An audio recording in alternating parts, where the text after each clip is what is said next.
everybody, it's your friendly neighborhood hanger hobbit here, and welcome aboard Old Harry's October 2020 buying guide, cause yes, the birthday and Christmas sales will be coming up, so yeah, time to talk about what new toys you can get. Yeah, I'm gonna do things a little different this year. I'm gonna put each nation separately, cause good Lord, Gaijin keeps mixing up what's gonna be on sale. Used to, they just go USA, Germany, USSR, Great Britain. Now they just throw them all willy-nilly, so who knows which one's going to be first, which one's going to be last, and what's going to be in the middle? I certainly don't. So yeah, this way everybody will have their own nations, their own video, and then you can just go to the one that has the toys you want to freaking learn about. Yes, and here's some certain rules that goes with Old Harry's videos on premiums. Number 1, Harry don't do the tonks. If you want to know about the tonks, go ask Joe. Joe knows about tonks. Old Harry's eyesight's not so good, so yeah. Trying to spot a green tank on a green background on a green hill with green bushes, not gonna work for old Harry, so yeah. Harry don't do the tonks. Number 2, if it's lower than tier 3, it's for funsies. It's not for grinding. Yes, cause you'll blow through the first 2 tiers so quickly, there's no point in getting a friggin' tier 1 or 2 for a grinder. No. Number 3, there's going to be a few odd ducks I'm going to skip because, well, they're odd ducks and Harry don't know about them. Like the grizzly. A tier 4 with a derp gun? Really? It might be good for Cass, but again, Harry don't do the talk, so I can't really talk about that one. And finally, old Harry don't do the jets. I am not going to pay $50 damn for a top tier premium freaking jet with all the missile spam. Yeah, screw that. You want to know about that stuff? Go talk to one of those guys that have endless piles of money to throw at the game.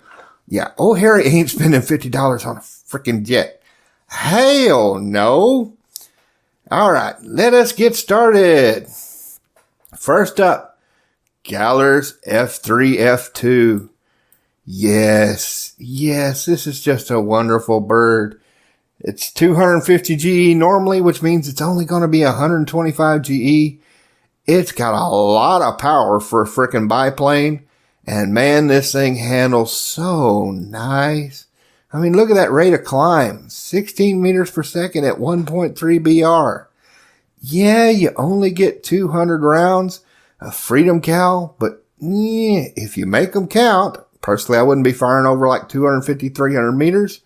Yeah, this thing can rack up. It is a good little butt kicker and dang fun. So I would say this is a yes. Next up, Thatcher's Buffalo. Now, I know some people don't like it because it can occasionally get the up tiers, but I've had nothing but fun with this thing. It's your classic boomy zoomy, although these things can turn surprisingly well for a freaking monoplane. And look at all that DACA. Triple Freedom Cows. Oh, yeah. Yes. Harry is taking Buffaloes up to the 3.7 and they can still kick butt. I even took one into 4.3 and yeah, Bert was like, this is so stupid. Why are Hitler bolts trying to turn fight a Buffalo? This is so dumb. But hey, it was funny. I laughed my butt off. Had a good time. And that's what you should expect in a nice tier 1 premium. And at only 200 GE on sale? Yeah, why not? It's historical. It's lovely. Finally, for tier 1, we have the B10B. Yeah. Do you do the tonks? If you do the tonks, this thing gets a 2,000-pound bomb that behaves a lot like the frickin' PE-8's nuke round at its BR. Cause it's this BR friggin' 1.3, nothing's got armor. You get a bunch of guys that are sitting on the cap. Yeah, you will laugh hysterically as you just nuke everything. But as far as air RB goes, no. It only has 3 7.62 Brownings. It doesn't have the greatest arc of fire. It's surprisingly fast for a bomber, though. I will give it that. But yeah, personally, I would say no. Not unless you'd like to do a lot of low tier tanks. Because at 200 GE, yeah, if you like to do a lot of low tier tanks, it's a cool little bird to have. Next up, we have Tier 2. The Key 43. No. As much as I've had fun in the little Key 43, it's 1,000 GE, which makes it 500 GE, which makes it more expensive than the Kai 61. So, yeah, it's only got a 2.0 BR, but you only got 500 rounds, and they are insanely ping sensitive. Yeah, if you don't constantly get pings below 40 milliseconds, you're going to get a lot of sparking. You really are. As for how you fly this thing, climb to space, outturn everything. Yes. If you've ever flown the Kai 43 in the Japanese tree, you know how this thing handles. If you get a ping over 40 milliseconds though, load the tracer belts. Yeah, the air targets aren't going to work for you. But with only 500 rounds, personally, I think there's better things you could spend your money on. Like this. The Kai 61 1B. Oh, yes. My beautiful silver samurai who brings honor to Emperor of America. Oh, yes. Look at that. 1,800 rounds. 4 MGs. Not a bad climb rate for this BR. And this thing is a lot more agile than people give it credit for. I have had so many matches where I've faced off with 2, 3, even 4 friggin' guys trying to turn fight me, and I still manage to keep them off and slowly whittle them down till I can friggin' carry the game. Yes, and it's cheaper than the Kai 43 for some reason. I don't know why, but at only 350 GE on sale, yeah, this thing can do a lot of work. I have had so many aces in this thing. Good climb, damn good in a dive, decent energy retention. You do have to watch the temps a bit. That is something you will have to watch. But once you get above about 4,300 meters, you can wep all day. It's not going to care. It'll never even get warm. Oh, yeah. So I'd say for the price, this is a pretty good deal. Next up, the XP55. Oh, like the new skin I found on it in the freaking War Thunder Live. Star Streak. Yes, isn't that pretty? Yeah. While I personally love this thing, I got it for 75% off thanks to getting one of those discount things. At 50, I don't know if you should get this one. It's 3,900 GE. Ouch. So yeah, you're going to have to spend the money if you want to pick this baby up. But I can understand why it's that expensive. Cause yeah, to say this thing has got a lot of performance is probably the understatement of the millennium. Yeah, cause I've taken it up into 5.7 and oh, good grief, it was still kicking butt. Bad guys were running away from me. Yeah, this thing can outturn pretty much anything except for a zero. And the zero, it just blows their doors off. Yeah, this is another one you have to watch the temps, but good Lord, the performance on this thing. It is just redonkulous. Damn good climb, good handling in a dive, doesn't stiffen up a lot, hell of a turn rate. And with them guns, yeah, you think only 400 rounds? It doesn't fire very fast. So yeah, that ammo load will carry you for quite a long way. I've had 6 kill runs and not had to reload. So yeah, I don't even split the guns on it. Just short burst, and with that much firepower that close together, yeah, they're going to feel it. The only question is it worth that much money to you? Personally, if you don't have XP50, I would say get that over this. Because while this is fun, it's only tier 2. That means you can't do your tier 3 war box. Why this is tier 2 at 4.0? I don't know. That makes no sense. This really needs to be tier 3. But yeah, for the BR it's at, I personally love it, but I would probably skip it if you're looking for something to grind with. Now here though, this baby. Ooh, yes. 1750 GE regular price. So yeah, at half price, this one's a no-brainer. Anyone who saw my up tier knows that this thing can handle against Doras. This thing has no problem handling 264s at 5'3", at 3'7". Yeah, to say it's just a tiny, itty bitty, massively overpowered. Yeah, there's a good reason why it's called the Skyrocket. Good Lord. We got this thing up to like 43,000 feet and we still had power. It's just nuts. The climb rate is ridiculous. You will actually beat most of the bombers to the base. No problem. In fact, you'll probably be above them and have to dive on them because you climb so damn high. Yeah. Good handling. You can actually outturn G55s with this sucker. And yeah, with 2 A&M2s and 2 Freedom Cows right there in the snoot. Oh, punishing firepower. Just absolutely punishing firepower. Oh, and it has no problem flying on one engine. So if you lose one, yeah, who cares? You're a Skyrocket. Skyrockets are awesome.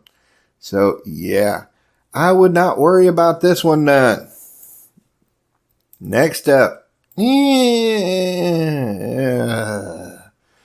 Akutan Zero.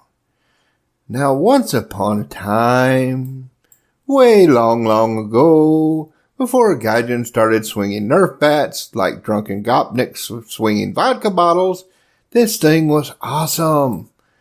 But yeah, since they've thrown so many Nerfs on the cannons, which, to be fair, is historically accurate because the frickin' Type 99 Mod 1 is actually an MGFF, which anybody who's flown the 112 knows how kind of crap that gun is.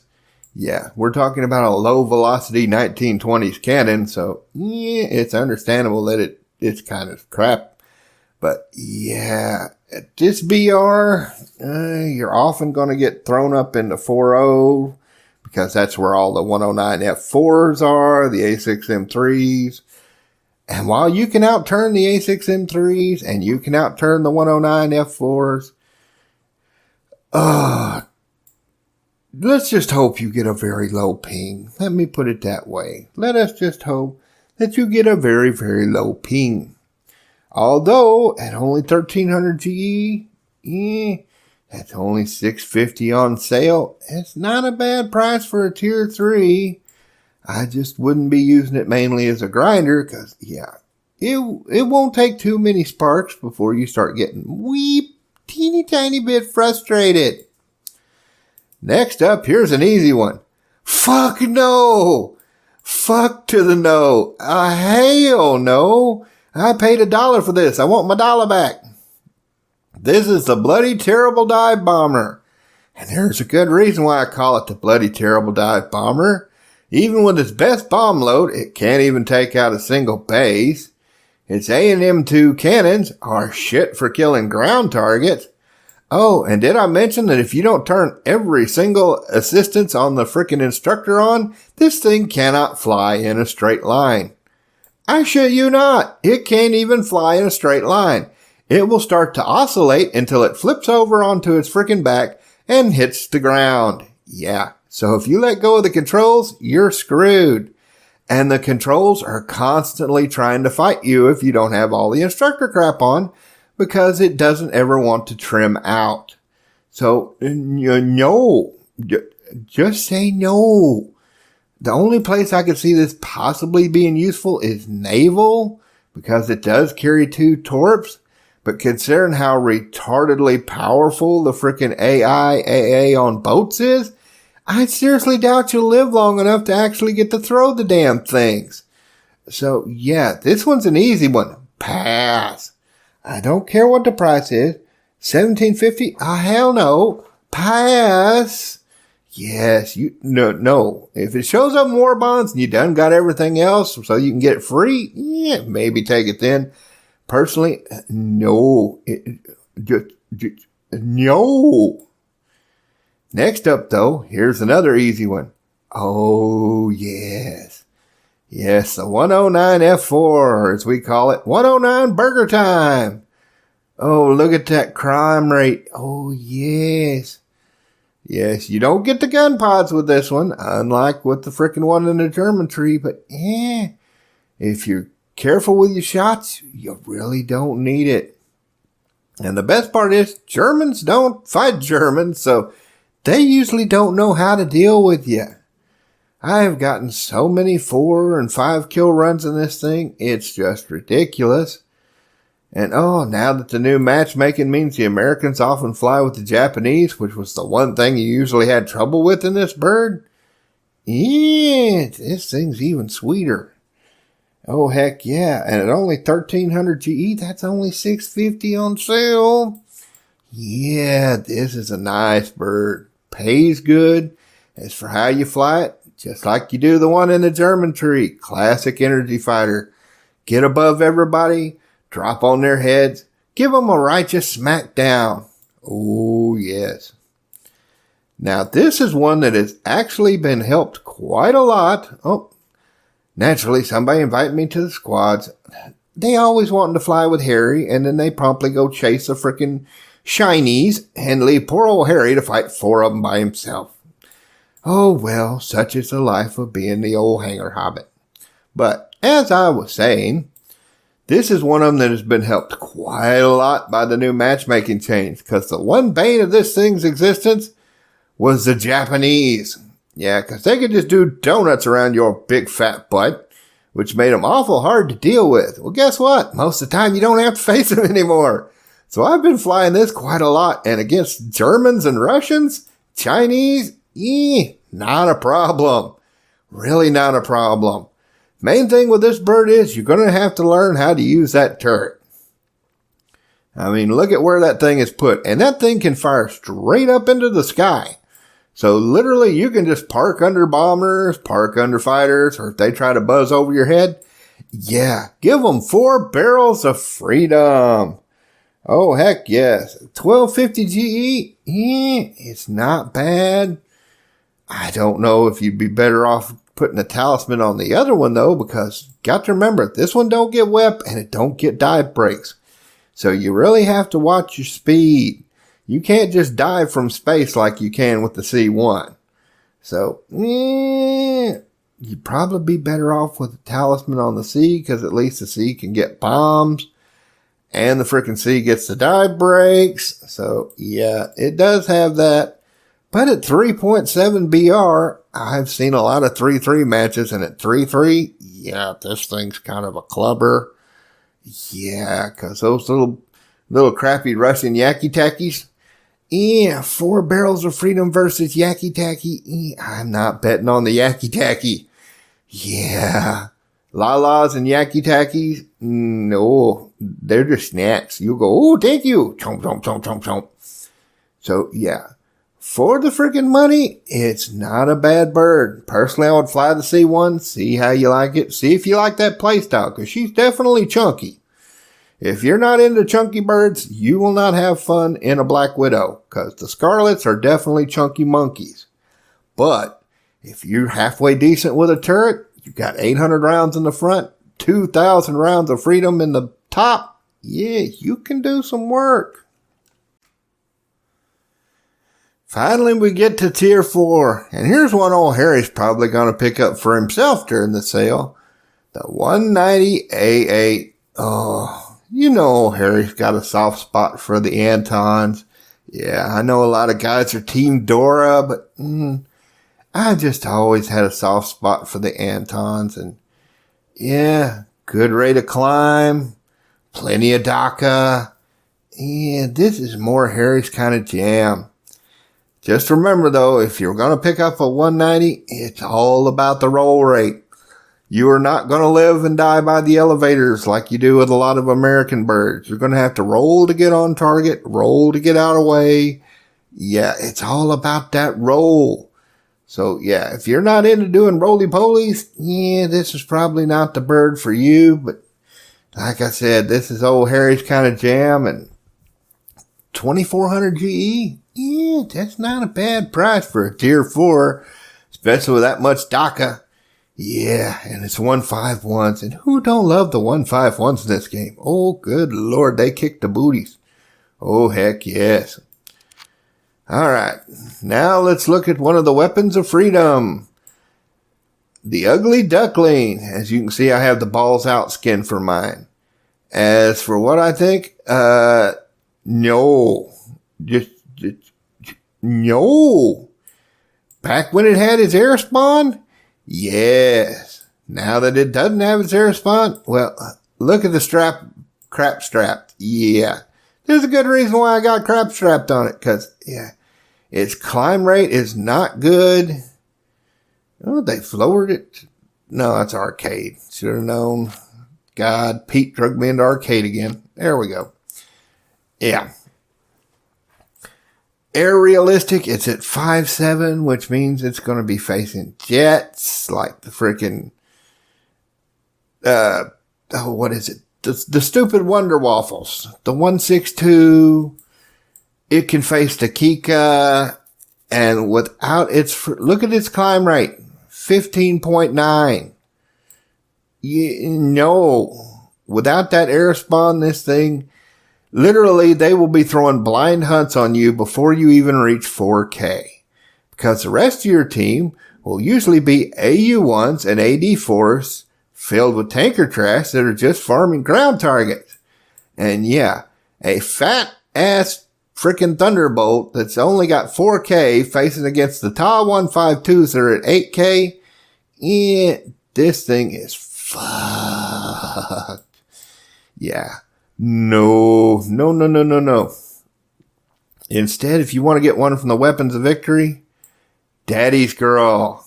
Heck yeah, look at that. Better climb rate, better turn time. Doesn't have quite as much ammo, but look at the BR. 4.3 versus 5.7. Hell yes, this one so much better. Yes, the matchmaking's better. The climb rate's better. For how you fly it, classic energy fighter. You wind this puppy up. Don't do a lot of turny burn. More boomy zoom. It's really easy to fly. Yeah. If I had to get a freaking premium tier 4 for the Americans, it would probably be this one or the D20NA. Cause yeah, the BR is just so much better. Finally, we get to the Spitfire LF Mark 9. Oh, this one it's so hard. It's so hard. 6,900 GE. Ouch. Which makes it 3,450. Ouch. But, that's like what, $25? Jesus. Yeah. But, on the flip side, good God, the performance on this thing. Look at that rate of climb. That's not an exaggeration either. 31.8 meters per second. This thing climbs like a homesick angel. And it gets the 30s instead of the two lousy 50s like the one in the British tree. Yeah, this is basically Darth Plagueis fighting for the Americans. And oh, good Lord, the handling. Look at the turn time, 14.8. Yeah. This thing will outturn pretty much anything but a Zeke. Good grief. And you get 240 of the Hispanos, personally loaded with tracer or ground targets. Don't fire them above 300 meters. It can do the work. It's just that price, though. Yeah, if you want something where you will be consistently kicking ass, even when your team sucks, you'll be racking up 3, 4, 5 kills. Yeah, this'll do the work, but oh, good Lord, that's a lot of money to spend. I would probably grab a couple of tier 3s and use those instead, because good Lord, that is $25. Jesus, that's awful expensive. Well, be sure to like and share. Next one up will be Germany, and we'll see what we can get for the Luftwaffles. And I hope to see you up there in the clouds. Have a good one, y'all.